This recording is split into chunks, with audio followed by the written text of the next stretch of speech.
So you mean the size of the TV actually play a part? Well, certainly it's almost like going to the cinema and sitting in the front row. So, it can be quite difficult. Yeah, Okay. and you're still very near the screen. Yes. Okay, so iPad is also 3 meters or 4? Well, when it's iPad reading devices, you can't possibly put that 3 Yeah, meters away, right. right? So that's we're talking about when reading, we put it at arm's length distance for even for a child.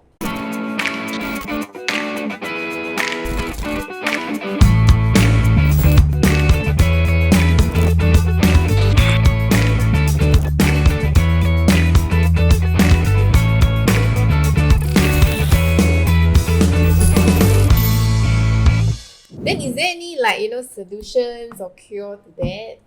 I mean, other than Cure? asking them not to look so much on the gadgets, TV, any other solutions? So, first of all, we would say, like what you've mentioned, good reading habits. So, good lighting, put your books or your material at the proper distance. After every 40 minutes of reading, they should rest their eyes every 10 minutes. Spend more time doing outdoor activities, looking in the distance. So all that are things that you certainly can do outside, your schoolwork that you already have to do. If, however, these days we find that the power is changing very rapidly, then there are certain other, if you see the eye doctor, sometimes they may also advocate other methods to try to control the speed at which the power is increasing. Okay. Yeah, one of the more common methods, if you see the eye doctor in Singapore, for example, would be to use an eye drop, which we call atropine. And there are many, many different types of concentrations, from the very weak one to the stronger ones. And we find that sometimes using these drops once a night can help to slow down the progression of their short-sightedness. Okay. Then do you have any recommendation of the distance, from the sofa to the TV? Because I think nowadays, the HDBs are actually very small, right? So the space between the sofa and the TV, the distance, do you have any? Well, usually we'd say it's at least infinity is 3 meters and beyond, but certainly sometimes with these large screen TVs, you may have to sit a little bit further, but we talk about standard TV, we're talking about at least 3 meters away. So you mean the size of the TV actually play a part? Well, certainly it's almost like going to the cinema and sitting in the front row. So, it can be quite difficult. Yeah, Okay. and you're still very near the screen. Yes. Okay, so iPad is also 3 meters or 4? Well, when it's iPad reading devices, you can't possibly put that 3 Yeah, meters away, right. right? So that's we're talking about when reading, we put it at arm's length distance for even for a child. So whatever the arm's length So reading this distance. is okay? Yeah, well, that's okay, yes. So that Okay. means to say for a child, all we tell them is no lying down on the bed to read, or holding up reading in bed, because that's going to be a lot closer, because the hands are Okay. going to be a lot nearer to the face. So that's actually related to the next questions that I would like to ask you as well.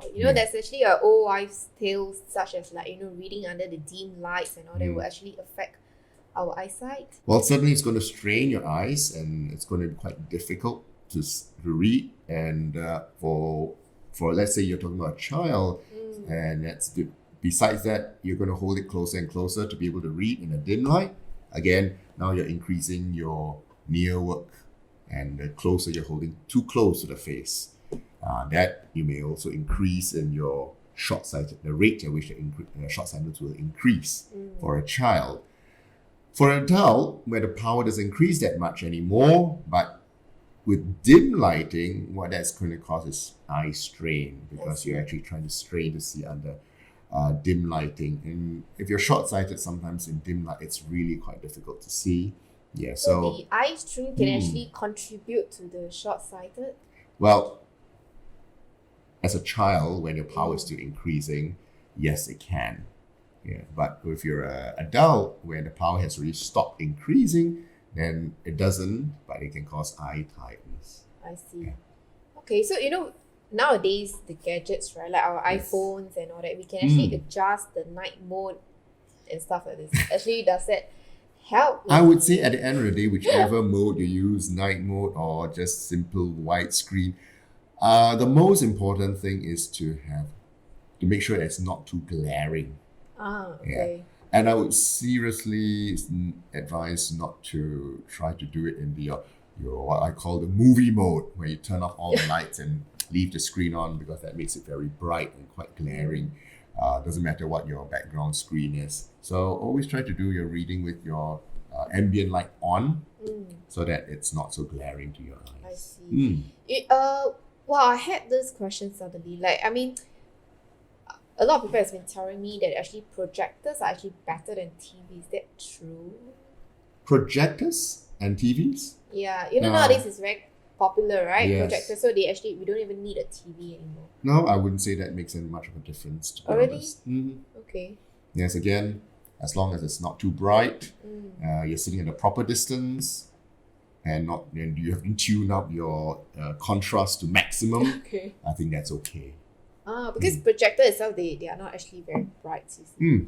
Yeah, And on a whereas matte screen, yeah, it's comfortable on the eyes. But TVs are fine, so long as you don't on so just watch the bright. settings. I Yes. see. Okay.